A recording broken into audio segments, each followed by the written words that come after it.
தேவனுடைய பிள்ளைகளே, கர்த்தராகிய இயேசு கிறிஸ்து இன்றைக்கு நமக்கு கொடுக்கிற செய்தி கொலோசியருக்கு பவுல் எழுதின நிருபம் 3ஆம் அதிகாரம் 13ஆம் வசனத்தில் இருக்கிறது. கொலோசியர் 3ஆம் அதிகாரம் 13ஆம் வசனம். Colossians chapter 3 verse 13. ஒருவரையொருவர் தாங்கி ஒருவர் பேரில் ஒருவருக்கு உடைபாடு உண்டானால் கிறிஸ்து உங்களுக்கு மன்னித்தது போல ஒருவருக்கொருவர் மன்னியுங்கள். அருமையான தேவனுடைய சபையே, கிறிஸ்தவம் என்பது மன்னிப்பின் ஆதாரத்தில் உருவாக்கப்பட்ட ஒன்று. இன்று சபையாக நீங்களும் நானும் அமர்ந்திருப்போமானால், இயேசு கிறிஸ்துவுக்குள் ஒரே குடும்பமாக அழைக்கப்பட்டு வாழ்ந்து கொண்டிருப்போமானால், அதனுடைய அடிப்படை கிறிஸ்து நமக்கு கொடுத்த மன்னிப்பு. அந்த மன்னிப்பை நிமித்தமாகத்தான் இன்றைக்கு பழைய பிசாசின் அடிமைத்தனத்திலிருந்து ஆண்டவராகிய இயேசு கிறிஸ்துவின் பிள்ளைகள் என்ற அந்தஸ்துக்குள் வந்திருக்கிறோம். அவருடைய மன்னிப்பை பெற்றுக்கொண்ட மக்களாகி நாம் ஒன்று கூடி ஒரு மனவாழ்வியாக உருவாக்கப்பட்டுக் கொண்டிருக்கிறோம். மன்னிப்பு இல்லாவிட்டால் கிறிஸ்தவம் இல்லை. ஆகையினால் இன்றைக்கு ஆண்டவராகிய இயேசு கிறிஸ்து நம்மோடு பேசுகிறார். நான் உங்களுக்கு மன்னித்தது போல, நீ எங்கோ இருந்தாய், எப்படியோ வாழ்ந்து கொண்டிருந்தாய், முழுமையாக பாவத்தில் இருந்தாய், என்னை துக்கப்படுத்தினாய், ஆனால் நான் உன்னை மன்னித்தேன். நீ யார் என்று பார்க்கவில்லை, நீ என்ன செய்து கொண்டிருந்தாய் என்று நான் பொருட்படுத்தவில்லை. உன் பாவத்தை மன்னித்தேன், உன்னை என் சொந்த பிள்ளையாக ஏற்றுக்கொண்டேன். நான் உன்னிடத்தில் எதிர்பார்த்தது என்ன? நான் உனக்கு மன்னித்திருவோம், நீ மற்றவர்களுக்கு மன்னித்திருவோம். எவன் ஒருவனுக்கு மன்னிப்பு கடினமாக தோன்றுகிறதோ அவன் ஆண்டவருடைய பிள்ளையாக இருக்க முடியாது. கிறிஸ்து மன்னித்தது போல நாம் மன்னிக்காவிட்டால் கிறிஸ்து இருக்கிற இடத்திலே நித்தியத்தை நாம் கணிக்க முடியாது.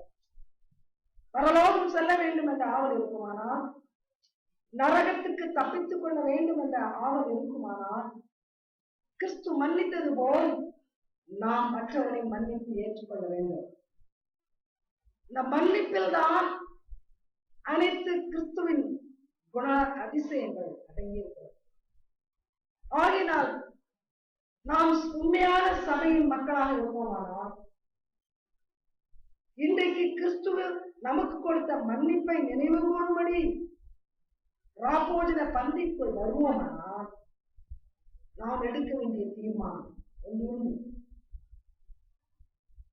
போனது போகட்டும், கடந்ததை மாற்ற முடியாது. இனி வருகிற நாட்களிலே கிறிஸ்துவில் இருந்த மன்னிப்பின் சிந்தையோடு நான் வாழ்வேன். கிறிஸ்து எனக்கு மன்னித்தது போல நான் மற்றவர்களுக்கு மன்னிப்பேன். ஆண்டவர் நம்மை ஏன் மன்னித்தார்? இந்த மன்னிப்பை நமக்கு ஏன் கொடுத்தார்? காரணம், இழந்து போன நம்மை, பாவத்தில் முழுகி தேவ பிரசன்னத்தை இழந்துவிட்ட நம்மை மறுபடியும் தனக்கு சொந்தமாக்கிக் கொள்ள அவருடைய இருதயத்தில் ஒரு ஏக்கம் உண்டு. கடவுள் மனிதனை படைத்தார். ஆனால் பிசாசானவன் சோதனையின் மூலமாக கடவுள் தான் படைத்த மனிதனை இழக்க செய்தான். ஆனால் மனிதனை இழந்த ஆண்டவருடைய இருதயமோ துக்கத்தில் ஆழ்ந்தோம். நான் இழந்த மனிதன் எப்பொழுது என்னிடத்தில் திரும்ப வருவான்? ஆண்டவர் வேதனையோடு காத்துக் கொண்டிருந்தார். ஆனால் பாவத்தோடு அந்த மனிதன் தன்னத்தில் வர முடியாது என்பதை ஆண்டவர் அறிவார். அவர் பரிசுத்தமுள்ள தேவன், பாவத்தை பாராத சுத்த கண்ணன். அப்படிப்பட்ட பரிசுத்தமுள்ள தேவன் பாவத்திலே செத்துக் கொண்டிருக்கிற மனிதனை தனக்கு சொந்தமாக்க வேண்டுமானால் பாவத்தை மன்னிக்க, அவனை மறுபடியுமாக ஆதியில் இருந்த நிலைமைக்கு திரும்ப கொண்டு வர வேண்டும். அப்படி செய்தால் மாத்திரம்தான் அவன் தனக்கு சொந்தமாவான் என்பதை ஆண்டவர் அறிந்திருந்தார். ஆகினால்தான் சிலுவையில் சிந்தின ரத்தத்தின் மூலமாக மனுக்குலத்துக்கு மன்னிப்பை ஏற்படுத்தினார். அருமையான தேவனுடைய பிள்ளைகளை, சிலுவையின் ரத்தம் இல்லாவிட்டால் பாவ மன்னிப்பு கிடையாது. ஆனால் இன்றைக்கு நாம் மற்றவர்களை மன்னிப்பதற்கு ரத்தம் சிந்த வேண்டிய அவசியம் அல்ல. இயேசு பரிசுத்த ஆவியின் மூலமாக தன்னுடைய சுபாவத்தை, மன்னிக்கிற சுபாவத்தை நமக்கு தர சித்தமாயிருக்கிறார். அவர் எதிர்பார்ப்பது இன்றைக்கு அந்த ஆவியானுடைய ஒத்தாசையை கொண்டு, அந்த ஆவியானுடைய பலத்தை பெற்றுக்கொண்டு மற்றவர்களை நாம் மன்னிக்கிறேன். இந்த பூமியிலே மனிதர்களாக நாம் வாழுகிற காலம் முடியும் வரையிலே நிச்சயமாக நமக்கு விரோதமாக மற்றவர்கள் குற்றம் செய்வார்கள், நாம் மற்றவர்களுக்கு விரோதமாக குற்றம் செய்வோம். இது தவிர்க்க முடியாத ஒரு காரியம். பூரண பரிசுத்தனாக ஒருவராலும் வாழ முடியாது. தொடர்ந்து மனிதன் குற்றம் செய்வான், பாவம் செய்வான், தவறு செய்வான். ஆனால் அதிலிருந்து வெளியே வருவதற்காகத்தான் ஆண்டவர் மன்னிப்பை வைத்திருக்கிறார். ஆகையினால் இன்றைக்கு தெளிவாக நம்மிடத்தில் சொல்கிறார், நம்முடைய உறவை கெடுப்பது இந்த மன்னிக்க முடியாத சிந்தை. அதை விட்டு வெளியே வா. உன் நண்பனை ஏன் நீ இழக்கிறாய்? நண்பன் குற்றம் செய்யும் பொழுது அவனை உன்னால் மன்னிக்க முடியாது. குடும்பத்தில் பிளவுகள் ஏன் ஏற்படுகிறது? விவாகரத்துக்கு போகிற அளவுக்கு கணவனும் மனைவியும் ஒரு தீர்மானம் எடுக்கிறார்கள். ஏன்? மன்னிக்க முடியவில்லை. பல காலம் நண்பர்களாக இருக்கிறவர்கள் திடீரென்று ஒரு நாள் பிரிகிறார்கள். ஏன்? மன்னிக்க முடியவில்லை. மற்றவர்கள் செய்த குற்றம் உள்ளத்தில் ஆழமாக பதிந்து அவர்களை வெறுக்க செய்கிறது, அவர்களை ஒதுக்க செய்கிறது. ஆகையினால் தான் மன்னிப்பின் தெய்வம், மன்னித்த தெய்வம், மன்னித்துக் கொண்டே இருக்கிற தெய்வம் இன்றைக்கு நம்மை பார்த்து சொல்லுகிறார், நீயும் பிறருக்கு மன்னி. பூமியிலே நான் உனக்கு கொடுத்த மனிதர்களை இழக்காது. மன்னிக்க முடியாத நிலைமையினாலே நண்பர்களை இழக்காது, உறவினர்களை இழக்காது. மன்னிப்பு மற்றவர்களோடு உறவு கொள்ள ஒரு காலமாக அமையும். அருமையான தேவன் பிள்ளைகளே, நம்முடைய குணங்களிலே மிகவும் வல்லமை உள்ள ஒரு குணம் இந்த மன்னிக்கிற குணம். மன்னிக்கிற குணம் உள்ளவர்கள் தெய்வீக சுபாவத்தை வெளிப்படுத்துவார்கள். கசப்பையும் வைராக்கியத்தை உள்ளத்தில் வைத்திருக்கிறவர்கள் சாத்தானுக்கு அடிமைப்பட்டு செய்வார்கள். நாம் இந்த இரண்டிலே எதை சார்ந்தவர்கள்? தெய்வீக குணம் நமக்கு தேவையானால் இன்றைக்கு ஆண்டவரிடத்தில், ஆண்டவரே மற்றவர்களை மன்னிக்க எனக்கு உதவித்தான், மன்னிக்கக்கூடிய பலத்தை, இருதய பலத்தை எனக்கு தான் நாம் வேண்டிக் கொள்ள வேண்டும். நாம் ஜெபித்தால் முடியாததை, சாதிக்க முடியாததை சாதிக்க முடியும்படியான ஒரு நிலைமைக்கு ஆண்டவர்களை கொண்டு வருவார். அதற்காகத்தான் இன்றைக்கு நம்மோடு கூட பேசுகிறார். நான் உன்னை மன்னித்தேன். நீ குடித்து வெறித்து பல பாவங்களை செய்திருந்தால், விபச்சாரம் செய்து என்னை விட்டு தூரம் ஓடினாய், மற்றவர்களை பகைத்து சண்டை போட்டு எனக்கு விரோதியாக நீ இருந்தாய், ஒவ்வொரு நாளும் உன்னுடைய செயல்கள் என்னை துக்கப்படுத்திற்று, நீ பேசின வார்த்தைகள் என்னை வேதனைப்படுத்திற்று. ஆனால் எல்லாவற்றையும் நான் மன்னித்திருக்கேன்.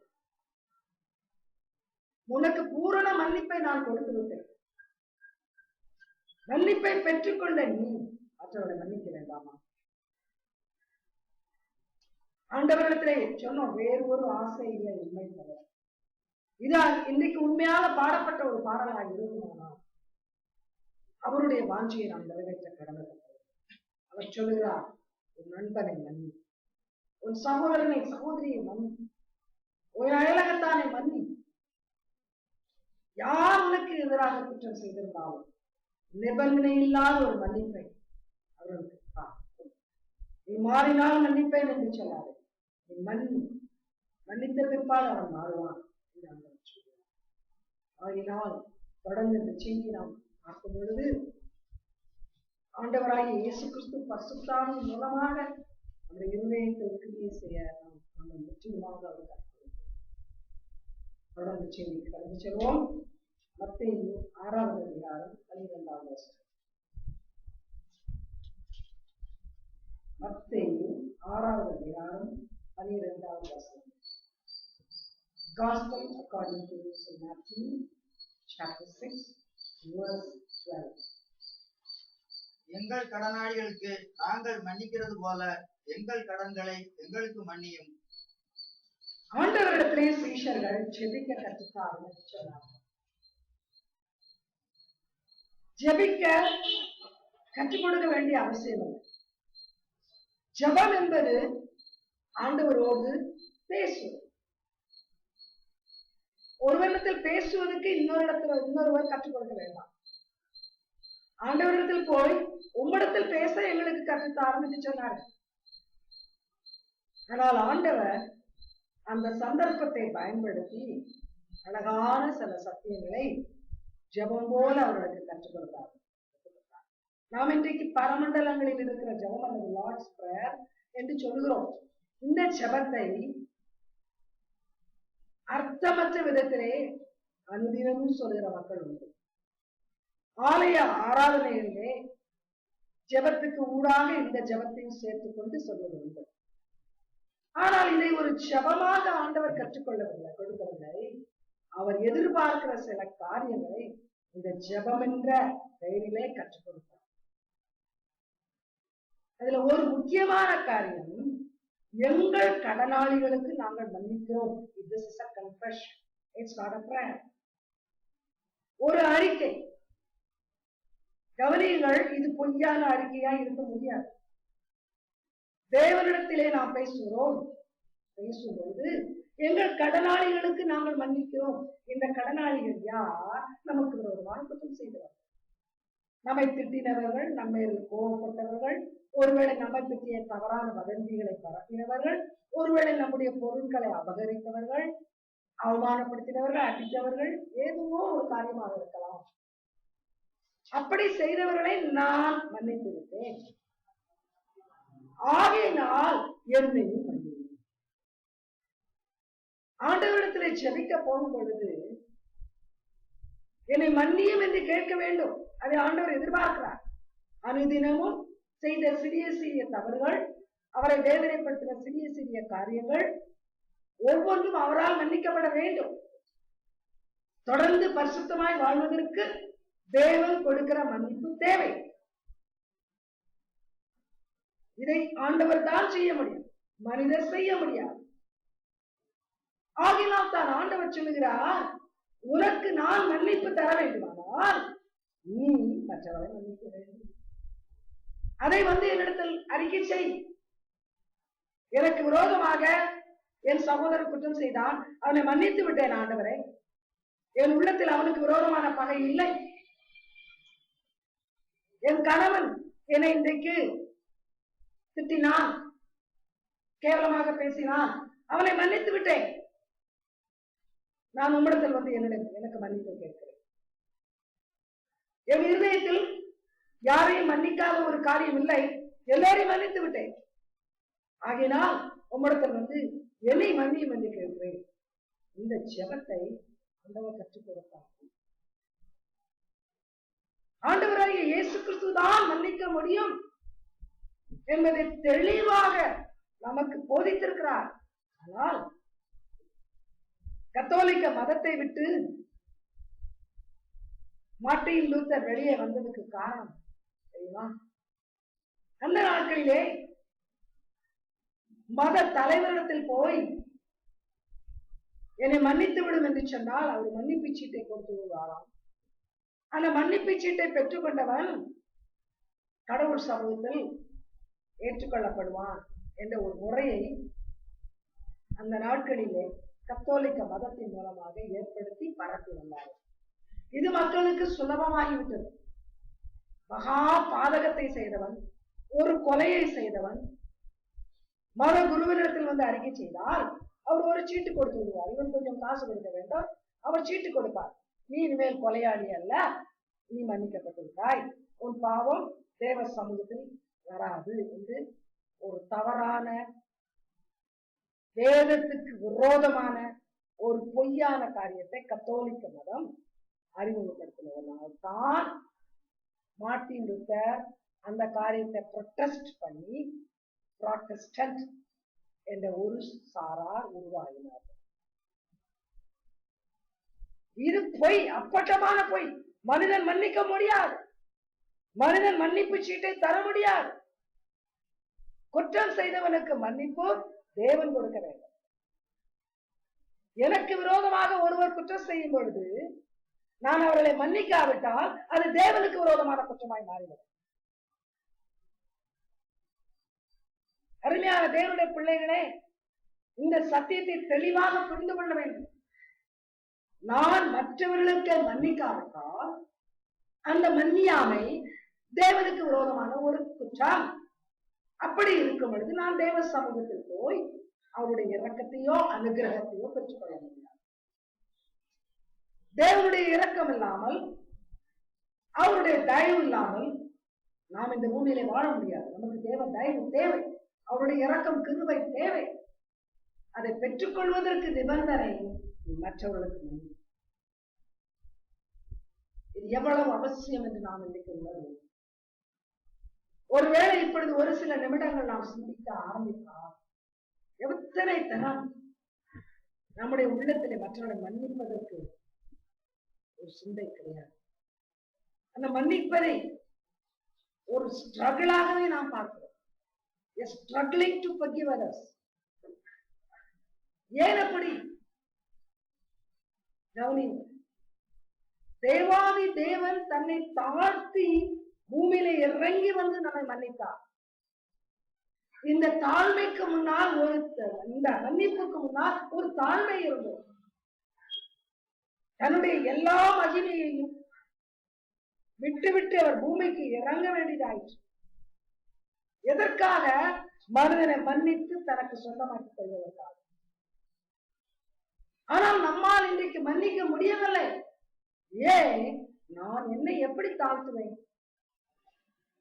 I cannot lower myself. இந்த மன்னிக்க முடியாமைக்கு காரணம் நமது பெருமை, அகந்தை. கவனிங்க, நீ மற்றவர்களை மன்னிக்க முடியவில்லையா? காரணம் என்ன? உன்னை உன்னால் தாழ்த்த முடியும். உன்னுடைய பெருமை உனக்கு தடை கல்லாக நிற்கிறது. ஆண்டவர் சொல்கிறார், நீ என் சமூகத்தில் வர முடியாது. மன்னித்து விட்டு வா. அந்த கடனை மன்னி, அந்த துரோகத்தை மன்னி, அது எதுவாக இருந்தாலும் அதை மன்னித்து விடு. அப்புறமாக என்னிடத்தில் வா. ஆகினால்தான் கர்த்தருடைய ஜெபம் என்று சொல்லப்பட்ட ஜெபத்திலே ஒரு பகுதியாக எங்கள் கடனாளிகளுக்கு மன்னிக்கிறது போல எங்களை மன்னியும். We have already forgiven. We have nothing against anybody. Therefore we are coming. புரிகிறதா? தேவ சமூகத்தில் சென்று போய் சொல்ல முடியாது. அவருக்கு தெரியும் மன்னித்து விட்டு வருவோமா, மன்னிக்காமல் வருவோமா என்று. ஆகினால் அருமையான தேவன பிள்ளைகளை, ஆண்டவர் நம்மிடத்தில் எதிர்பார்க்கிறது. புத்தகத்தில் சொல்லியிருக்கிறார், கோபம் கொண்டாலும் பாவம் செய்யாது. சூரியன் அஸ்தமிக்கும் முன்பாகவே உங்கள் கோபம். அப்படியானால் ஒரு சகோதரனுக்கு ஒருமாய் நீ குற்றம் செய்தால் உனக்கு சாரி என்று சொல்.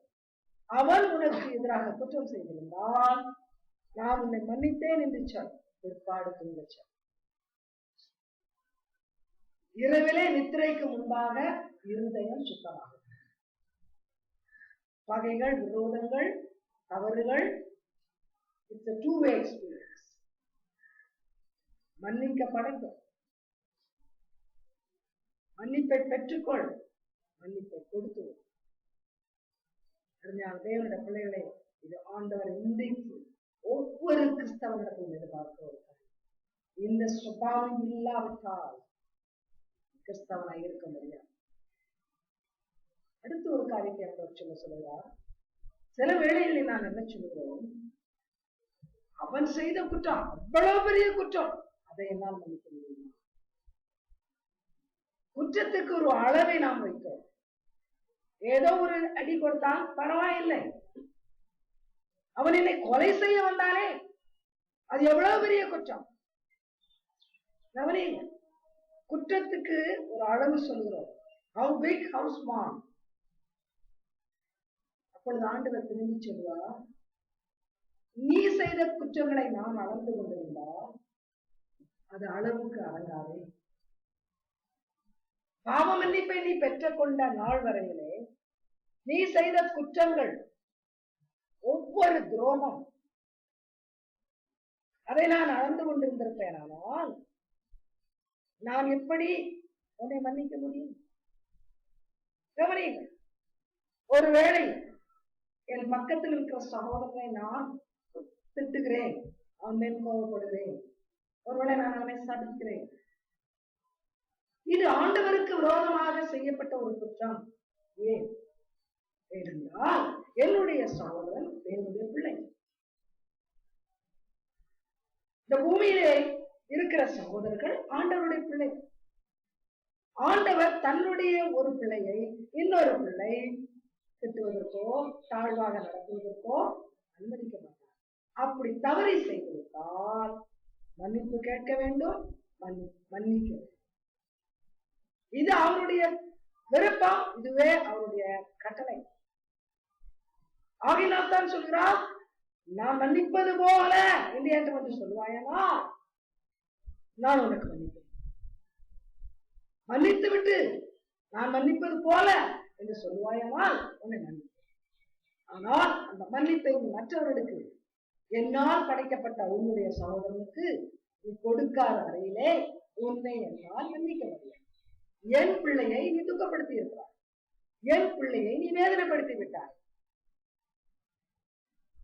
எல்லா கவனியுங்கள், உங்கள் இருவருக்கும் மத்தியிலே சரியான உறவு இருக்க வேண்டும். சகோதரனை சகோதரன் நேசிக்க வேண்டும், சகோதரனை சகோதரனை ஏற்றுக்கொள்ள வேண்டும். குற்றப்படுத்தி இருந்தால், நீ ஏதாவது தவறு செய்திருந்தால் மன்னிப்பு கேள். அவன் உனக்கு விரோதமாய் செய்திருந்தால் அவன் மன்னிப்பு கேட்பான், நீ அவனை மன்னிப்பு. மன்னிப்பு என்பது நாம் பெற்றுக்கொள்ள வேண்டியது, நாம் கொடுக்க வேண்டியது. இதை இன்றைக்கு உறுதியாக திட்டமான உள்ளத்தில் வைத்துக் கொள்வோம். அந்த காரியம் இன்றைக்கு வெற்றிகரமாக நம்முடைய உள்ளத்துக்குள்ள வருமானால் நமக்குள் இருக்கிற சகோதரத்துவம், நமக்குள் இருக்கிற நட்பு ஒருபோதும் மாறாது. ஒரு மேகம் சூரியனை நிரந்தரமாக மறைக்க முடியாது. கொஞ்ச நேரம் மறைக்கலாம், ஆனால் மேகம் கடந்து போன பிற்பாடு உடனே சூரிய பிரகாசம் நம்மை வந்து அடையும். அது போலத்தான் ஒருவேளை ஒரு சில நிமிடங்கள் நம்முடைய உறவை இப்படிப்பட்ட குற்றங்கள் மறைப்பது போல தெரியலாம். ஆனால் இந்த மன்னிப்பு வந்த உடனே அந்த குற்றங்கள் பூரணமாக போய்விடும். தேவனுக்கு முன்பாக பரிசுத்தமாய் மாறிவிடும். தேவச்சானமே, தேவனுடைய பிள்ளைகளே, இன்றைக்கு நம்முடைய உள்ளத்திலே ஒரு தீர்மானம் எடுப்போம். என் சகோதரன் குற்றம் செய்யாதிருக்க வேண்டும் என்று நான் எதிர்பார்க்கக்கூடாது. அது தவறு. மனிதராக பிறந்த ஒவ்வொருவரும் குற்றம் செய்வான். ஆனால் அவன் மன்னித்துக்கொள் என்று சொல்லும் பொழுது உடனே நான் அவனை மன்னித்து விடுவேன். ஒரு மன்னித்துக்கொள் என்று அவன் கேட்காவிட்டால் கூட நான் அவனை மன்னித்து விடுவேன். அவன் செய்த குற்றத்தை மறந்து விடுவேன். தொடர்ந்து வருங்கள். இதே காரியத்தை எபேசியர் 4வது அதிகாரம் 32வது வசனத்தில் பவுல் சொல்கிறார்.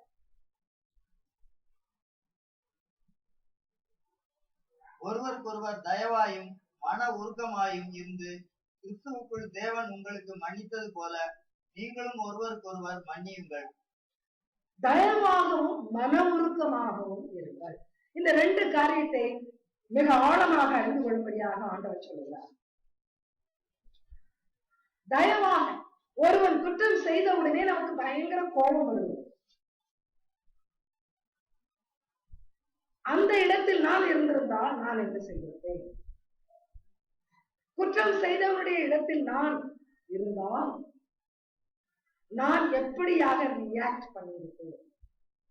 இதை யோசிக்கிறதற்கு நமக்கு நம்முடைய இருதயத்தில் தயவு வேண்டும், மன உருக்கம் வேண்டும். We run to quick conclusions. Don't do that. If I were to be in the place of that person, how would I have reacted?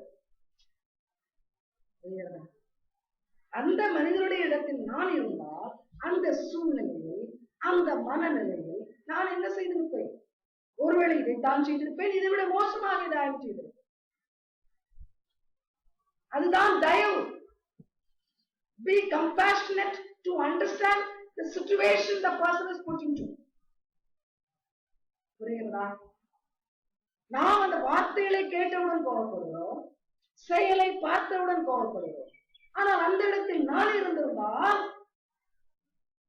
ஒரு சாது பிராணியாக கண்டுகொள்ளாமல் போயிருப்பேனா? அடுத்தவனை ஒன்று சொல்லாமல் போயிருப்பேனா? உடனே பதில் கிடைக்கவில்லை. அதுதான் பயம். மற்றவர்களுடைய இடத்தில் என்னை நான் வைக்கிறேன். ஒரு தீர்மானத்தை எடுப்பதற்கு முன்பாக, ஒரு முடிவுக்கு வருவதற்கு முன்பாக அவனிடத்தில் நான் இருந்தால், அந்த சூழ்நிலையில் நான் இருந்திருந்தால் என்ன செய்திருப்பேன்? அதனால்தான் பவுல் அழகாக சொல்கிறார், ஒருவருக்கு ஒருவர் தயவாக இருங்கள், உடனே கோபப்படாதிருங்கள், உடனே முடிவுக்கு வராதிருங்கள், உடனே ஏதாயும் செய்துவிட வேண்டும், துடிக்காதிருங்கள், சிந்தியுங்கள், உள்ளத்திலே இரக்கத்தோடு தயவோடு சிந்தியுங்கள். அப்பொழுது ஒரு முடிவுக்கு வருவீர்கள். நானும் அப்படித்தான் செய்திருப்பேன். ஆகினால் அவன் பெரியதாக ஒன்று செய்து விடவில்லை. அவன் செய்த தப்பு ஒன்றும் அவ்வளவு பெரிய தப்பு கிடையாது. மன்னித்தே ஆக வேண்டும் என்ற ஒரு எண்ணம் உடனே உருவாகும். ஆகினால் மற்றவருடைய குற்றத்தை தராசில் வைத்து நிறுக்கிற குணத்தை விடுவோம். கவனிங்கள், அவன் செய்த தப்பு எவ்வளவு பெருசு சிறுசு என்ன. குற்றம் செய்த உடனேயே நான் அங்கே இருந்தால் என்ன செய்திருப்பேன்? இன்றிலிருந்து இந்த காரியத்தை நாம் அபியாசிப்போமானால் நிச்சயமாகவே மற்றவர்கள் நமக்கு விரோதமாக ஏதாயும் செய்யும் பொழுது அதை மன்னிப்பதற்கு இந்த தயவு என்ற குணம் உதவி செய்யும், இந்த மன உருக்கம் என்ற குணம் உதவி செய்யும். ஆகையினால்தான் ஆண்டவர் சொன்ன காரியத்தை இன்னும் நமக்கு தெளிவாக புரியும்படியாக கொலோசியர்கள் நிருபத்திலும் எபேசியர்கள் நிருபத்திலும் பவுல் அப்போஸ்தலன் மறுபடியுமாக அழகாக சொல்லியிருக்கிறார். ஒருவேளை நம்ம லேகனத்தை யோசிப்போம், ஆண்டவர் எல்லாவற்றையும் கற்றுக் கொடுத்து போனாரே, இந்த பவுலோ, இந்த யாக்கோபோ, இந்த பேதுருவோ ஏன் எழுத வேண்டும்? இவர்கள் சபைகளுக்கு ஏன் கடிதம் எழுதினார்கள்? எல்லாவற்றையும் ஆண்டவர் கற்றுக் கொடுத்து கொண்டுதானே போனார்.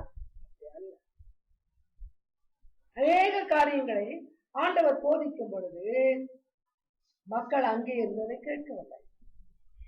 ஒரு சிறு கூட்டத்தாருக்கு, ஒருவேளை 5000 பேருக்கு போதித்தாரானால் அவர்கள் தான் அங்கே இருந்தார்கள். அவர்கள் அதை கடிதம் மூலமாக யாருக்கு எழுதி அனுப்பவில்லை, அல்லது மற்றவர்களுக்கு அவர் சொன்னதை சொல்லியும் கொடுக்கவில்லை. ஒரு சிறு பகுதிக்குத்தான் அவருடைய செய்தி சென்றது. ஆகையினால்தான் அந்த நாட்களிலே சபையை தொடங்கின பவுல் உடனே சபைக்கு கடிதங்கள் எழுதினார். ஒரு சில இடங்களில் பார்க்கலாம், இதை மற்றவர்களுக்கும் வாசியுங்கள், தெசலோனிக்கே சபையில் இருக்கிறவர்களுக்கும் வாசியுங்கள், அது ஒரு சபையில் இருக்கிறது, அது எந்த சபையும் மறந்துவிட்டேன், மற்றவர்களுக்கும் வாசியுங்கள். அப்படியானால் பொதுவாக அனைத்து கிறிஸ்தவர்களும் அறிய வேண்டிய காரியங்களை இயேசு சொன்னதை திரும்ப சொல்லி பவுல் அப்போஸ்தலன் புரிய வைத்தார். ஆகினால் தெளிவாக நமக்கு அநேக நிருபங்களிலும் மன்னிப்பை குறித்து சொல்லப்பட்டிருக்கிறதை பார்க்கிறோம். தொடர்ந்து பாருங்கள். இந்த மன்னிக்கிற சுபாவம் இல்லாவிட்டால் என்ன பாதிப்பு வரும்? மத்தேயு 18வது அதிகாரம் 34, 35. மத்தேயு 18வது அதிகாரம் 34, 35. Matthew chapter 18 verses 34 and 35.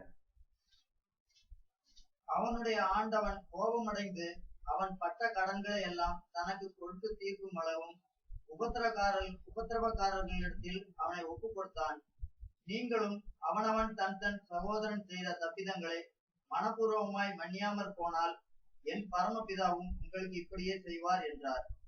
மனப்பூர்வமாய் மன்னிக்க வேண்டும். மனப்பூர்வமாக மன்னிக்காவிட்டால் உபாதை வரும். உபாதிக்கிற இடத்துல அவனை கொடுங்க. அவனுக்கு நான் மன்னித்தேன், ஆனால் அவனுடைய பிறனுக்கு அவன் மன்னிக்கவில்லை. அவனிடத்தில் கடன்பட்ட மற்றொருவனை அவன் கஷ்டப்படுத்துகிறான், அடிக்கிறான், உதைக்கிறான். அதனுடைய விளைவு அவனுக்கும் பயங்கரமான ஒரு உபாதை வர வேண்டும். உபாதிக்கிறவனிடத்தில் அவனை கொடுத்துவிடும். பாதிக்கிறவர்கள் ஒருவேளை ஜெயில போட்டோ அல்ல வேற இடத்துலயோ அடைத்து வைத்து குற்றத்திற்காக தொடர்ந்து அடியும் உதையும் கொடுக்கிறவர்கள், தொடர்ந்து அந்த குற்றத்திற்காக தண்டனை கொடுத்து கொண்டே இருக்கிறவர்கள், அவர்கள் தான் உபாதிக்கிறவர்கள். அவர்களையும் கொடுத்துவிடும். ஆண்டவர் சொல்கிறார் நமக்கும், நீ கட்டாயத்தின் பேரில மன்னிக்காது, மனப்பூர்வமாக மன்னி. இதற்கு நமக்கு நல்ல ஒரு மனசாட்சி, ஒரு கூர்மையான சுத்தமான ஒரு மனசாட்சி தேவை. அந்த மனசாட்சி உடனே நம்மிடத்தில் பேசும், பார்த்தாயா உன்னுடைய ஒரு வார்த்தை எவ்வளவு கஷ்டத்தை உண்டாக்குகிறது, அந்த வார்த்தையினால் மற்றவன் எவ்வளவு வேதனைப்படுகிறான். Thoughtlessly we use abusive language.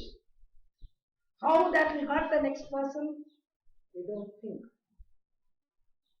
அநேக நேரத்தில் தவறான வார்த்தைகளை கொட்டி தீர்த்து விடுகிறோம். அது அடுத்தவர்களை எப்படி பாதிக்கும் என்று உணர்வில்லாமல் நாம் பேசிக் கொண்டிருக்கிறோம். பெரிய பாதிப்பை சில நேரங்களில் ஏற்படுத்தலாம். அப்படி நடந்தாலும் கூட ஆண்டவர் சொல்கிறார், மனப்பூர்வமாக மன்னித்து.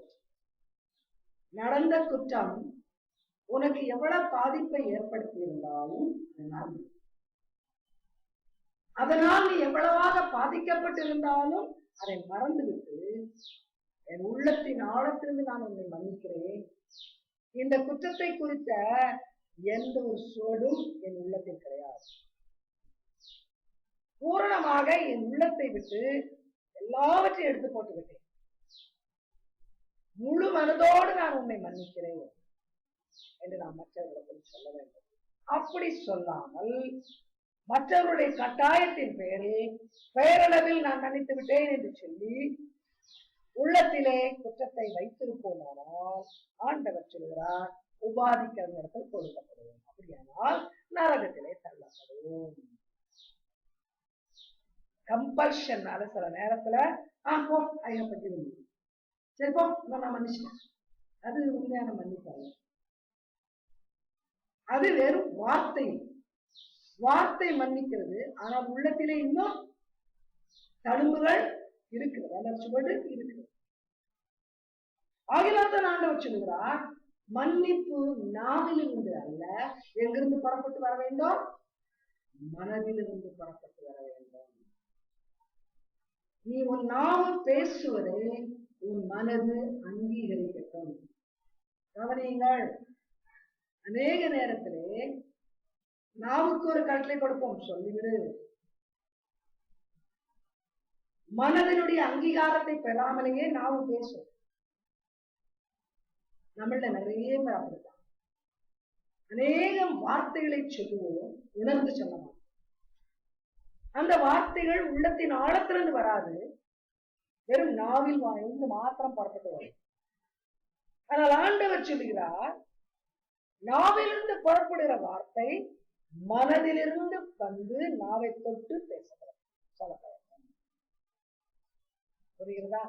அப்படி அந்த அறிக்கை வருமானால் மனதில் தங்கி இருந்த அந்த களங்கம், மனதில் தங்கி இருந்த அந்த கசப்பு, கோபம் வெளியே போகும்.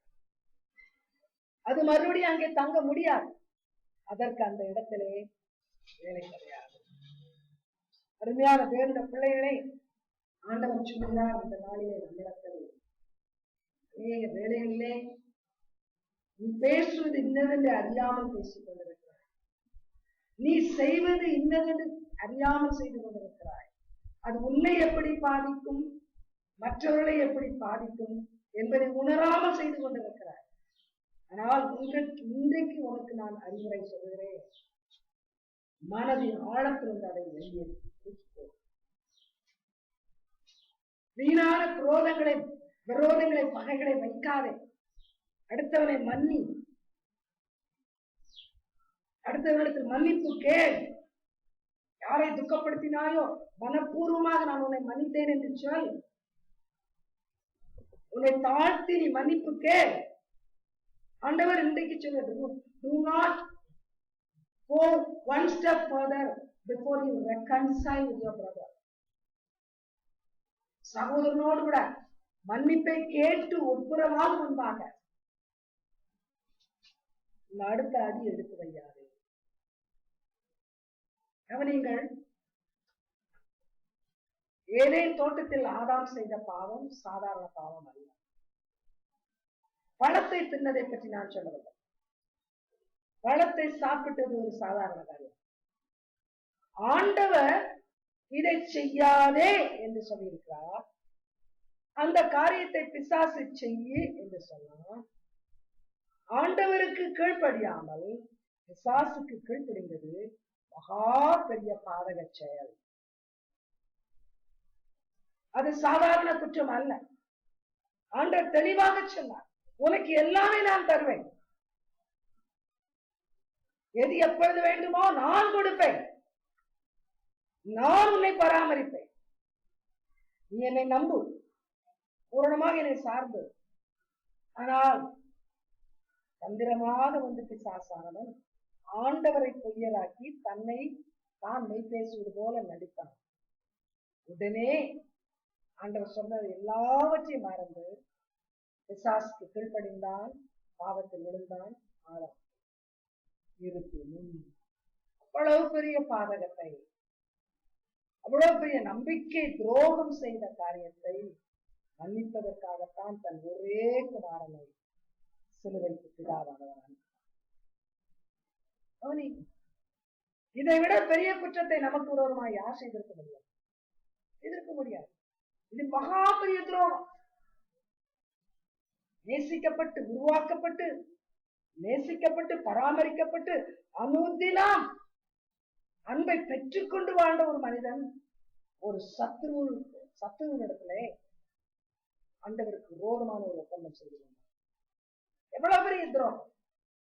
ஆனால் அதை மன்னிப்பதற்கு ஆண்டவர் பூமிக்கு அனுப்பப்பட்டார்.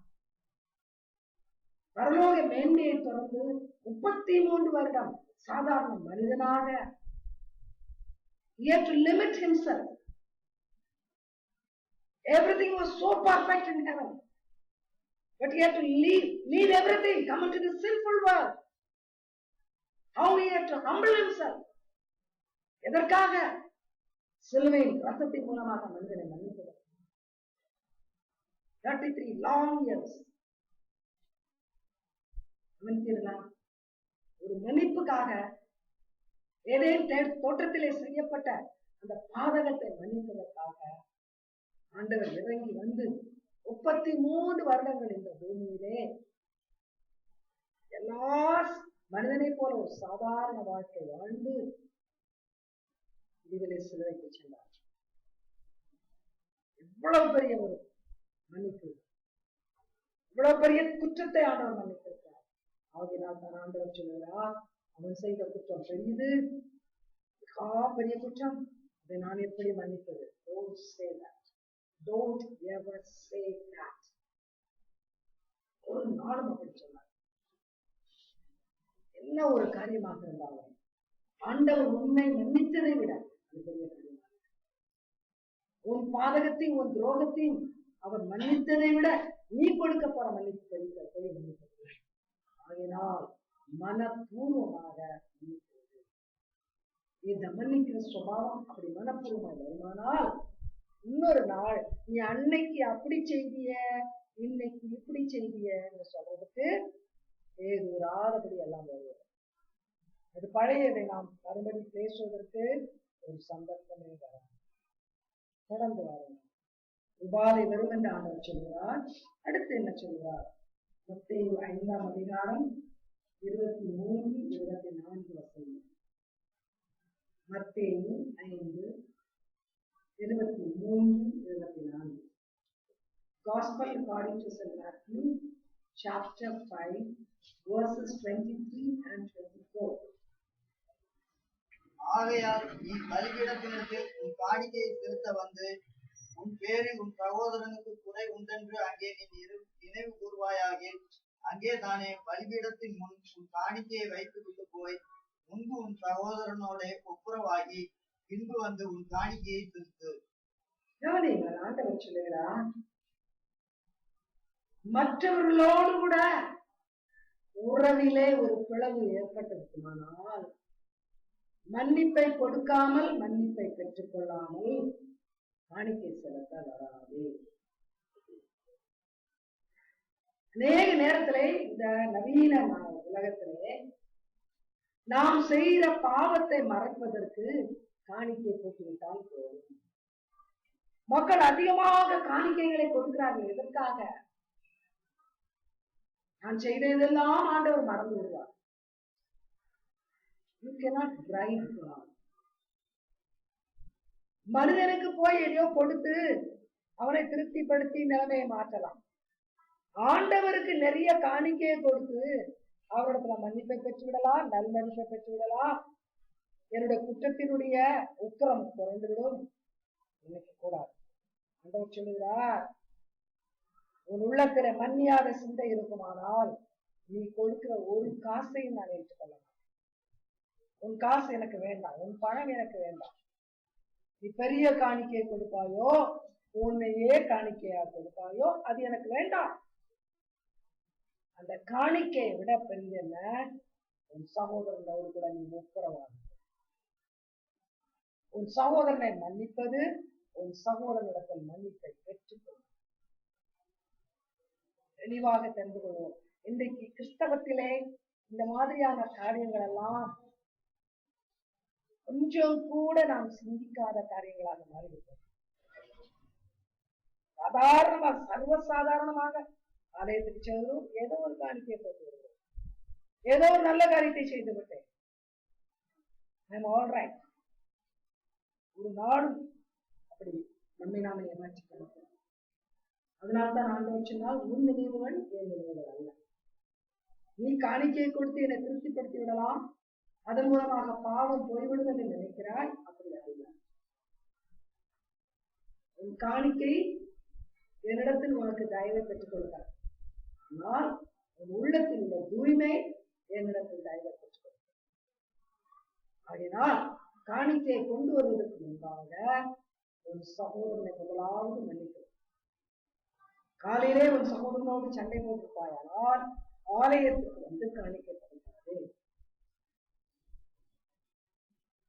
1 கொரிந்தியர்ல அழகாக ஒரு அதிகாரத்திலே ஒருவருக்கு ஒருவர் மன்னிக்காவிட்டால் ஆண்டவருடைய ரத்தத்தை நினைவுபடுத்துகிற திராட்சரசத்தை நினைவுக்கூடாது, அவருடைய மாம்சத்தை நினைவுபடுத்துகிற ரத்தத்தை ருசிக்க கூடாது. தெளிவாக சொல்லப்பட்டது. மன்னிப்பு கேட்காமல் வந்த அநேகர் மாண்டு இருக்கிறார்கள். அது பெரிய ஒரு தவறு. ஆண்டவரை ஏற்றுக்கொள்ள மாட்டார். காணிக்கை படைக்க வராதே, ராப்போஜன பந்திக்கு வராதே. மன்னி முதலாவது. மன்னிக்கிறவங்க உள்ளத்திலே விரோதம் இருக்க முடியாது, பகை இருக்க முடியாது. ஏனென்றால் மன்னித்த உடனே பகை வேரோடு போய்விடுவது. அவன் நன்றாக பழகுவான், சரளமாக பழகுவான், கடந்ததை சுட்டி காட்ட மாட்டான், கடந்ததை குறித்து அவன் நினைத்து கூட பார்க்க மாட்டான். அவனுடைய உறவிலே ஒரு பிளவு வராது. அப்படிப்பட்ட ஒரு இருதயம் நமக்கு உண்டாம். ஆண்டவர் கேட்கிறார். அந்த விதமான ஒரு இருதயத்தை தான் ஆண்டவர் ஏற்றுக்கொள்ள முடியும். ஏனென்றால் அவருடைய இருதயம் அப்படிப்பட்டது. நாம் செய்கிற குற்றங்களை மன்னித்துக் கொண்டே இருக்கிறார். தவறுகளை, அநேக தவறுகள் நாம் செய்கிறோம், துக்கப்படுத்துகிறோம். ஆனால் அதை நமக்கு திரும்ப சொல்லி நம்ம வேதனைப்படுத்தாமல் அதை மன்னித்துக் கொண்டே இருக்கிறார். அப்படிப்பட்ட தேவனுடைய பிள்ளைகளாகிய நீங்களும் நானும் ஆண்டவருடைய சமூகத்தில் வந்து ஐயா உனக்கு இதை காணிக்கையா படைக்கிறேன் என்று சொல்லும் பொழுது முதலாவது உள்ளத்தை சுத்தப்படும். உன் உள்ளத்தில் இருக்கிற தவறான காரியத்தை எடுத்து போடும், பகைமையை எடுத்து போடும், கசப்பை வைராக்கியத்தை எடுத்து போடும். அது மன்னிப்பின் மூலமாக மறையட்டும். நீ கொடுக்கிற மன்னிப்பின் மூலமாக அது மறையட்டும். பிற்பாடு நீ 1000 காசு கொடுத்தாலும் 1 காசு கொடுத்தாலும் என் பாதையில் அது ஒன்றுதான்.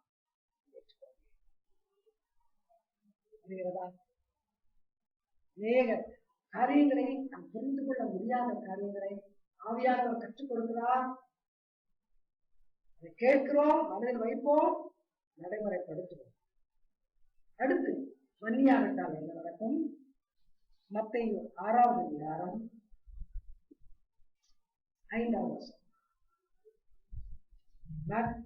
மத்தேயு 6:5. Gospel according to Matthew chapter 6 verse 5. அன்றியும் நீ ஜெபம் பண்ணும் போது மாயக்காரரை போல் இருக்க வேண்டாம். மனுஷர் காணும்படியாக அவர்கள் ஜெப ஆலயங்களிலும் வீதிகளிலும் சந்திகளிலும் நின்று ஜெபம் பண்ண விரும்புகிறார்கள். அவர்கள் தங்கள் பலனை அடைந்து தீர்த்ததென்று மெய்யாகவே உங்களுக்கு சொல்லுகிறேன். Mark chapter 11 verses 25-26. அது தவறான ஒரு ரெஃபரன்ஸ். மார்க் 11வது அதிகாரம் 25-26. நீங்கள் நின்று ஜெபம் பண்ணும் போது ஒருவன் பேரில் உங்களுக்கு யாதொரு குறை உண்டாயிருக்குமானால் பரலோகத்தில் இருக்கிற உங்கள் பிதா உங்கள் தப்பிதங்களை உங்களுக்கு மன்னிக்கும்படி அந்த குறையை அவனுக்கு மன்னியுங்கள்.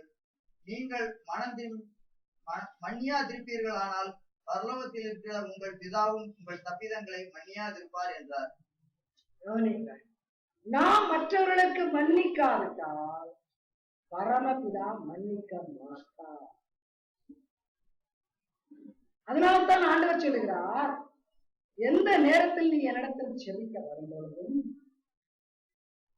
உன்னுடைய பாவத்தை நீ அறிக்கை செய்து அதற்கு மன்னிப்பை பெற விரும்பும் முன்பாக நீ எவருக்கு விரோதமாக தப்பு செய்தாயோ அவர்களை மன்னித்து விட்டு, யார் உனக்கு விரோதமாக தப்பு செய்தார்களோ அவர்களை மன்னித்து விட்டு என்னிடத்தில் வா.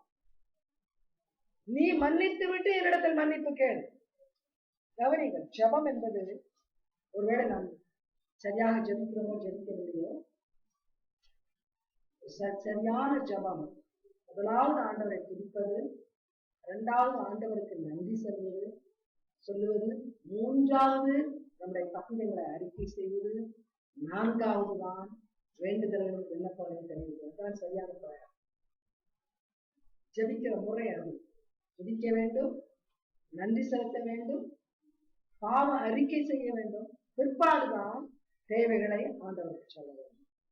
இந்த பாவ அறிக்கை செய்வது ஆண்டவர் சொல்லுகிறா, நீ எனக்கு பாவ அறிக்கை செய்ய வருகிறாய், என்னை மன்னித்து விடும் ஆண்டவரே, நான் தெரியாமல் ஆபீஸ்ல இருந்து ஒரு பொருளை விட்டுக் கொண்டு வந்துவிட்டேன், அது என்னுடைய பொருள் அல்ல, அது நான் வேலை செய்கிற ஸ்தலத்தினுடைய பொருள், பேராசையினால் அதை விட்டுக் கொண்டு வந்து விட்டேன், நான் செய்தது தவறு, என்னுடையது அல்லாததை நான் எடுத்தது தவறு, என்னை மன்னியுங்கள் என்று சொல்கிறோம். ஆண்டவரே, எனக்கு கீழே வேலை செய்கிறவர்கள் என்னோடு வேலை செய்கிறவர்கள் ஏதோ ஒரு சிறு தவறை செய்து விட்டார்கள், நான் கோபப்பட்டு விட்டேன், என்னை மன்னியும். இப்படி ஒவ்வொரு நாளும் மன்னிப்பு கேட்கிறோம், ஏதோ ஒரு காரியத்துக்கு மன்னிப்பு கேட்கிறோம். ஆண்டவர் சொல்லுகிறார், நீ மன்னிப்பு கேட்பது சரிதான், நானும் உன்னை மன்னிப்பேன், ஆனால் ஒரு கண்டிஷன், நீ மற்றவர்களுக்கு மன்னிப்பு வைக்கிற. அவனீங்கள் ஆண்டவரிடத்துல மன்னிப்பை பெற்றுக்கொள்வது சுலபமான காரியம் அல்ல. இப்பொழுது பழைய அந்த கத்தோலிக்க மதத்திலே கொடுத்த சீட்டை யோசித்து பாருங்க, மன்னிப்பு சீட்டு. யாரோ ஒரு மனிதன் மன்னிப்பு சீட்டு கொடுத்தால் மன்னிக்கப்படும் என்று தவறான பிரச்சாரம் அந்த காலத்தில் நடந்தது. அது இப்பொழுது இல்லை. ஆண்டவர் சொல்லுகிறார், நீ மற்றவர்களுக்கு மன்னிக்காவிட்டால் நானே மன்னிக்க மாட்டேன். மன்னிப்பை காசு கொடுத்தும் வாங்க முடியாது, ஆண்டவருடைய பாதத்திலே கதறி அழுதும் வாங்க முடியாது. நீ மன்னித்து விட்டு வா, அப்புறம் நான் மன்னிக்கிறேன். கவனிக்கிறீங்களா? இது ஒரு பெரிய கண்டிஷன். இதை புரிந்து கொள்ள வேண்டும். ஆண்டவருடைய மன்னிப்பு இல்லாமல் பூமியில நம்ம வாழ முடியாது. ஆண்டவர் நம்முடைய தவறுகளை தப்பிதங்களை மன்னிக்காவிட்டால் தொடர்ந்து இந்த பூமியிலே வாழ்ந்து முடிவிலே பரலோகம் போக முடியாது. ஆனால் அவரிடத்தில் மன்னிப்பை பெற வேண்டுமானால் நீ மற்றவர்களுக்கு மன்னிக்கவே வேண்டும். மற்றவர்களுக்கு மன்னித்தே ஆக வேண்டும். ஒருவேளை மன்னிக்க முடியாதனால் ஒருவரோடு பேசாத சகோதரிகள் உண்டு. ஒருவரோடு ஒருவர் பேசாத கணவன் மனைவியும் உண்டு. சில வேளைகளிலே என்னிடத்தில் வந்து பார்த்து பேசுகிறவர்கள் சொல்லுவார்கள், எங்க வீட்டுல என்ன நடக்குதோ எனக்கு தெரியாது. ஏன் தெரியாது? ஏதோ குழப்பம், சண்டை, அதை மன்னிக்க முடியாது. இப்படி அநேக மக்களிடத்திலே உறவு பிரச்சனை ஏன் வருகிறது? மன்னிக்க முடியவில்லை. எப்பேற்பட்ட குற்றமானாலும் அந்த சூழ்நிலை நிமித்தமாக அடுத்தவர்கள் அப்படி செய்தார்கள், நான் அதை மன்னித்து விடுவேன். உடனே உறவு சரியாகிவிடும். எந்தவித உறவு பிரச்சனையும் வரவே வராது. ஆகினால்தான் ஆண்டவர் சொல்லுகிறார், என்னோடு நீ உறவை சரி செய்ய விரும்புகிறாய், ஆனால் அடுத்தவனோடு உறவை நீ சரி செய்ய மாட்டாய். அதை நான் ஏற்றுக்கொள்ள மாட்டேன். முதலாவது அதை சரி செய், பின்பு என்னிடத்தில் வா. இதுதான் கிறிஸ்து போதிக்கிற போதனை. Set things right with others so that you can set things right with me. இது இல்லாவிட்டால் ஆண்டவரிடத்தில் போய் எவ்வளவு நேரம் அழுதாலும் எவ்வளவு உபவாசம் செய்தாலும் சாத்தான் தன்னுடைய பிடியை தளர்த்த மாட்டான். எப்பொழுது வரையிலே மற்றவர்கள் குற்றங்களை மன்னிக்கவில்லையோ அப்பொழுது வரையிலே சாத்தானுடைய பிடி நம்மேல் இருக்கிறது. We are under the control of Satan. புரிகிறதா? தெளிவாக புரிந்து கொள்ள வேண்டும். கசப்பு, வைராக்கியம், விரோதம், பகை, இவை எல்லாவற்றுக்கும் பின்னால் கொல்லாத ஆவிகள் இருக்கிறது. அந்த ஆவிகள் எப்பொழுது வரையிலே வெளியே போகாமல் இருக்கிறதோ அப்பொழுது வரையில் பரிசுத்த ஆவியானவர் நம்மை ஆண்டவருக்கு நெருங்கி சேர்க்க மாட்டார். வேற முடியாது. இந்த பொல்லாத பிசாசின் ஆவிகளை வெளியே வரட்ட வேண்டும். அதற்கு அந்த ஏற்படுத்தின பாலம்தான் மன்னிப்பு. ஒரு அருமையான காரியம் இந்த மன்னிப்பு. I'm so sorry. I made a mistake. Please forgive me. காரியம் இன்றைக்கு மிக முக்கியமான ஒரு காரியம். இதை நாம் உணர வேண்டும். சில வேளை நாம் என்ன நினைக்கிறோம்,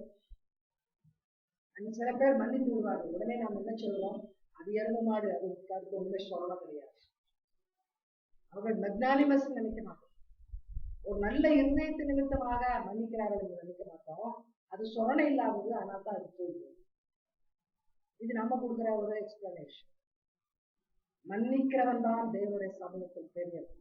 கவனிங்க, எவன் ஒருவருக்கு மற்றவரை மன்னிக்கிறதுக்கு, மற்றவருடைய தப்பிதங்களை மன்னிக்கிறதுக்கு ஒரு இருதயம் இருக்கிறதோ தேவ சமூகத்தில் அதிகமாக மதிப்பை பெற்றுக் கொள்கிறோம். அப்படிப்பட்டவன் தான் தெளிவாக தெரியும். ஏனென்றால் கிறிஸ்துவோட மன்னிப்பின் ஆதாரத்தில் தான் இருக்கிறாங்க. ஆகினால் அந்த மன்னிப்பை நீ பெறும் பொழுது, கொடுக்கும் பொழுது தேவ சமூகத்தில் என்னுடைய மதிப்பு ஆண்டவர் உன்னை உயர்ந்த ஸ்தலத்தில் வைப்பார். உணர வேண்டும். திட்டமும் தெளிவாய் தெரிந்து கொண்டு இதற்கு பிற்பாடு இந்த மன்னிப்பு எவ்வளவு முக்கியமானது என்பதை உணர்வதானால் இந்த வீடுகளிலே சமாதானம், கிறிஸ்து கொடுக்கிற மகிழ்ச்சி நமக்கு வேண்டும். நம்ம வீடுகளிலே இன்றைக்கு சினிமாக்காரங்க ஆடுற ஆட்டம் தான் மகிழ்ச்சியை கொடுத்து கொண்டிருக்கிறது. இயேசு சுவாமி கொடுக்கிற மகிழ்ச்சி நம் வீட்டில் இருக்க வேண்டுமானால் சகோதரர் ஒருமித்து வாழ்வது எத்தனை வீட்டிலே சந்தோஷம், மெய்யான சந்தோஷம். மன்னித்து மறந்து ஒருவரோடு ஒருவர் பழகுவார். இது இல்லாதபடிக்கு நானும் ஒரு விசுவாசி என்று சொல்லிக் கொண்டிருக்கிறோம். வஞ்சனை என்ற போர்வைக்குள்ளே நாம் இருக்கிறோம். You are not a believer, you are not a child of God. தெளிவாக தெரிந்து கொள்ளும். இந்த மன்னிக்கிற சுபாவம் எப்பொழுது வரை நமக்குள் இருக்கிறதோ இல்லையோ அப்பொழுது வரை நம் தேவனுடைய பிள்ளைகள் கிடையாது. தேவ சமூகத்தில் நமக்கு சாட்சியங்கள் கவனிங்க. இதற்கு அப்பட்டமான ஒரு உதாரணத்தை அப்போஸ்தலர் நடவடிக்கைகள் 7வது அதிகாரம் 60வது வசனத்தில் பார்க்கிறோம். Acts chapter 7 verse 60.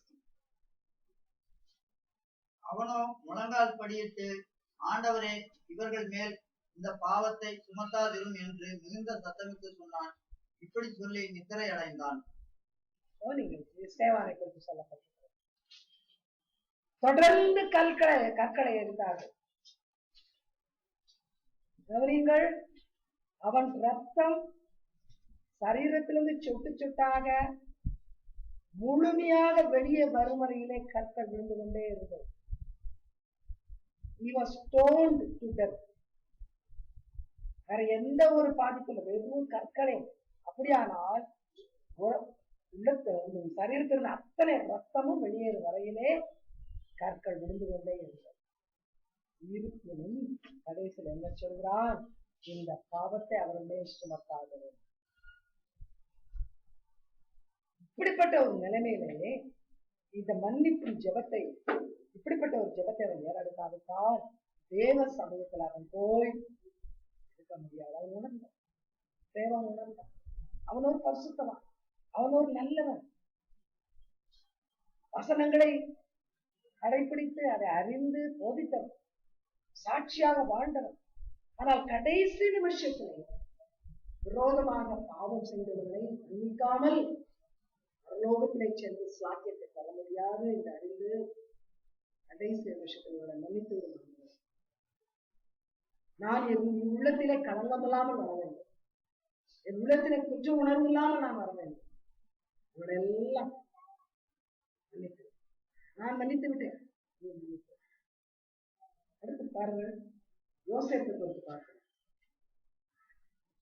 அதிகாரம் 50வது அதிகாரம் 15ஆம் அதிகாரத்திலிருந்து 21வது வசனம். Genesis chapter 50 verses 15 to 21.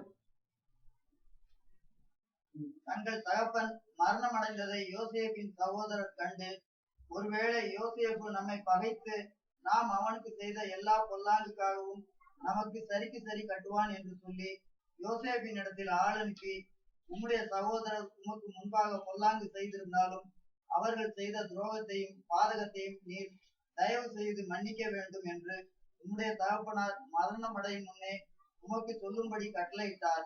ஆகையால் உம்முடைய தகப்பனாருடைய தேவனுக்கு ஊழியக்காரராகிய நாங்கள் செய்த துரோகத்தை மன்னிக்க வேண்டும் என்று அவனுக்கு சொல்ல சொன்னார்கள். அவர்கள் அதை யோசேப்புக்கு சொன்னபோது அவன் அழுதான். பின்பு அவனுடைய சகோதரரும் போய் அவனுக்கு முன்பாக தாழ விழுந்து, இதோ நாங்கள் உமக்கு அடிமைகள் என்றார்கள். யோசேப்பு அவர்களை நோக்கி, பயப்படாதிருங்கள், நான் தேவனா? நீங்கள் எனக்கு தீமை செய்ய நினைத்தீர்கள். தேவனோ இப்பொழுது நடக்கவிருக்கிறபடியே வெகு ஜனங்களை உயிரோட காக்கும்படிக்கு அதை நன்மையாக முடிய பண்ணினார். ஆதலால் பயப்படாதிருங்கள், நான் உங்களையும் உங்கள் குழந்தைகளையும் பராமரிப்பேன் என்று அவர்களுக்கு ஆறுதல் சொல்லி அவர்களோட பட்சமாய் பேசினான். இங்கே யோசேப்பு என்ன செய்தாங்க பார்த்தீங்களா? காலமெல்லாம் அவனுடைய சகோதரர்கள் அவனை பகைத்தார்கள். அவன் வீட்டிலே தகப்பனுடைய பராமரிப்பில் இருந்த காலமெல்லாம் பகைதான், விரோதம், பல பாடுகளுக்கு உட்படுத்தப்பட்டான். ஆனால் ஆண்டவர் பின்னால் ஒரு காலத்திலே இந்த யோசேப்புடைய தயவை நாடி சகோதரர் போகும்படியாக ஒரு சந்தர்ப்பத்தை உருவாக்கினார். இப்பொழுது தகப்பன் மரித்து விட்டார், சகோதரனுக்கு நாம் பல துரோகங்கள் செய்திருக்கிறோம், அவன் நமக்கு என்ன செய்வானோ? நம்மை பசி பட்டினியாக சாகடித்து விடுவானோ, அல்லது மறுபடியுமாக எகிப்துக்கு போங்கள் என்று துரத்தி, கானான் தேசத்துக்கு போங்கள் என்று துரத்தி அடித்து விடுவானோ என்ற ஒரு பயம். ஆனால் யோசேப்பு அத்தனை பாடுகளில் பட்ட பிறகும், இவர்களால் சிறுமைப்படுத்தப்பட்ட பிறகும் மனப்பூர்வமாய் மன்னித்து, பயப்படாது, நீங்கள் செய்த துரோகங்களை நான் மனதில் வைப்பதில்லை, அவையெல்லாம் நன்மைக்காகத்தான் நடந்தது, நீங்கள் இதே தேசத்தில் இருக்கலாம், உங்களை கடைசி வரை பராமரிப்பேன். நீங்கள் இந்த மன்னிப்பின் சிந்தனை நிமித்தமாகத்தான் ஆண்டவர் அந்த யோசேப்பை அவ்வளவு தூரமாக வைத்து ஒரே நொடி பொழுது சகல காரியங்களும் சகல விதமான அக்கிரமங்களும் மன்னிக்கப்பட்டதை உணர்ந்த அந்த சகோதரர்கள் எவ்வளவு சந்தோஷப்பட்டாங்க. எதையோடு பயத்தோடு வந்திருப்பார்கள். ஒரே வார்த்தை, எல்லாவற்றையும் மறந்து தொடர்ந்து வாருங்கள். மோசையை பற்றி பார்ப்போம். என்னாகமம் 12வது அதிகாரம் 11 முதல் 13 வரை. அப்பொழுது ஆரோன் மோசேயை நோக்கி, என் ஆண்டவனே, நாங்கள் புத்தியீனமாய் செய்த இந்த பாவத்தை எங்கள் மேல் சுமத்தாதிரும். தன் தாயின் கர்ப்பத்தில் பாதி மாம்சம் அழுகி செத்து விழுந்த பிள்ளையை போல அவள் ஆகாதிருப்பாளாக என்றான். அப்பொழுது மோசே கர்த்தரை நோக்கி, என் தேவனே, அவளை குணமாக்கும் என்று கெஞ்சினான். கவனிங்க, இந்த இடத்துல மோசே ஜெபிக்கிறான். யாருக்காக ஜெபிக்கிறான்? தன்னை பற்றி கேவலமாக பேசின சகோதரிக்காக. ஆரோனும் மிரியாமும் மோசேயினுடைய சகோதர சகோதரி. இவருக்கு விரோதமாக தவறான காரியங்களை பேசினார்கள். அதற்கு ஆண்டவருக்கு கோபம் வந்தது. ஆண்டவர் தண்டனை கொடுத்திருந்தார். மோசே ஒன்று சொல்லவில்லை. ஆண்டவர் கீழே இறங்கி வந்து தண்டனையாக மிரியாமை குஷ்டரோகியா மாற்றிவிட்டார். அப்பொழுது ஆரோன் கெஞ்சுகிறான், எங்களை மன்னியும், தெரியாமல் பேசிவிட்டோம், நாங்கள் செய்தது தவறு, எங்களை மன்னியும். எனவே மோசே என்ன செய்திருப்பான்? ஒருவேளை சொல்லியிருக்கலாம், உங்களுக்கு தேவை, நீங்கள் செய்த தப்பிதத்திற்கு நீங்கள் அனுபவியுங்கள். அப்படி செய்யவில்லை. ஆண்டவர்களுக்கு போய் அவன் கெஞ்சுகிறான், ஆண்டவரே, என் சகோதரியை மன்னித்து விடும், என் சகோதரிக்கு சுகம் கொடுக்கும். மோசே ஆண்டவர் பின்னாலே புதிய ஏற்பாட்டுல பவுல் மூலமாக அழகாக எழுதுகிறார், தேவனுடைய வீட்டில் எங்கும் மோசே உண்மையுள்ளவராக இருந்தார். ஏன் மோசைக்கு அப்படிப்பட்ட ஒரு நல்ல மதிப்பு? அப்படிப்பட்ட ஒரு நல்ல சுபாவம், மன்னிக்கிற சுபாவம், பகையை மனதில் வையாமல் அதை மறந்து விடுகிற ஒரு சுபாவம். அதே போல தாவீது 2 Samuel chapter 19 verse 23. 2 சாமுவேல் 19வது அதிகாரம் 23வது வசனம். ராஜா சீமேயை பார்த்து, நீ சாவதில்லை என்று அவனுக்கு ஆணையிட்டான். இந்த சீமேயி என்பவன் தாவீது ராஜபாரத்தை இழந்து காட்டுக்குள் ஓடும் பொழுது என்ன சொன்னான்? தூஷித்தான். மோசமான தாவீது ஒரு ராஜா என்று யோசிக்கவில்லை. வாயில் வந்த வார்த்தைகளை, கேவலமான வார்த்தைகளை ராஜாவுக்கு விரோதமாக பேசினார். ஆனால் ஆண்டவர் காரியங்களை மாற்றி போட்டார். சிறிது கால கஷ்டத்துக்கு பிற்பாடு தாவீது ராஜாவாக மாற்றப்பட்டு திரும்பவும் எருசலேமுக்கு வருகிறார். சிங்காசனத்தில் உட்கார்ந்து ராஜ்யபாரத்தை தொடர்ந்து நடத்துவதற்காக வந்து கொண்டிருக்கிறார். இப்பொழுது சீமேயிக்கு பயன்படுத்துகிறது. ஐயோ, அன்றைக்கு நாம் தாவீதை அவ்வளவு மோசமாக பேசினோமே, அவர் ஒருவேளை பழி வாங்கி விடுவாரோ, எனக்கு தண்டனை கொடுத்து விடுவாரோ என்று பயம். ஓடி வருகிறான் சீமேயி, மன்னித்து விடும் என்று சொல்கிறான். அந்த நேரத்தில் தான் அருமையாக தாவீது சொன்ன வார்த்தைகள், ஒரே நொடிப்பொழுதில் சீமேயி தனக்கு விரோதமாக சொன்ன அனைத்து காரியங்களையும் தாவீது மறந்தார். ஆகினால் தான் ஆஃப்டர் மை ஆண்டவர் சொன்னார், என் இருதயத்துக்கு ஏற்ற எனக்கு பிரியமானவன் தாவீது. ஏன்? இயேசு சிலுவையில் சொன்ன வசனத்தை வாசிப்போம், அதோடு முடிப்போம். லூக்கா 23:34. லூக்கா 23:34. Luke 23:34. அப்பொழுது இயேசு, பிதாவே, இவர்களுக்கு மன்னியும், தாங்கள் செய்கிறது இன்னதென்று அறியாதிருக்கிறார்களே என்றார். அவருடைய வஸ்திரங்களை அவர்கள் பிதாவே, இவர்களுக்கு மன்னியும். ஆண்டவர் சொன்ன அந்த வார்த்தை பாடுகளின் உச்சகட்டத்தில் மரண தருவாயில் சொல்லப்பட்ட வார்த்தைகள். மன்னித்து விடும், அறியாமல் செய்தார்கள். யூத மக்களுக்கு பிதா ரட்சிப்பை நிறுத்தி இருக்க போதும். இயேசுவை பாடுபடுத்தின மக்கள் ரட்சிப்புக்கு பாத்திரராய் இராதபடி போயிருக்க கூடும். ஆனால் இயேசு சொன்னார், பிதாவே இவர்களும் மன்னிக்கப்படட்டும், இவர்களும் ரட்சிப்பை ஏற்றுக்கொள்ளட்டும், அவர் செய்த குற்றத்தை நீர் மறந்துவிடும். அருமையான தேவனுடைய பிள்ளைகளே, சிலுவையில் ஆண்டவர் சொன்னார், இயேசு சுவாமி இன்றைக்கு நம்மிடத்தில் எதிர்பார்க்கிற ஒரு காரியம், பிதாவினிடத்திலேயே அவர் மன்னியும் என்று சொல்வார். ஆனால் உங்களிடத்திலும் என்னிடத்திலும் எத்தனை அதிகமாக சொன்னார். இன்று முதல் மன்னிப்பே உன் சுபாவத்தின் பிரதான சுபாவமாக இருக்கும். மற்றவர்கள் உனக்கு விரோதமாக எதை செய்திருந்தாலும் எப்படி செய்திருந்தாலும் அதை மன்னித்து விடு, மறந்து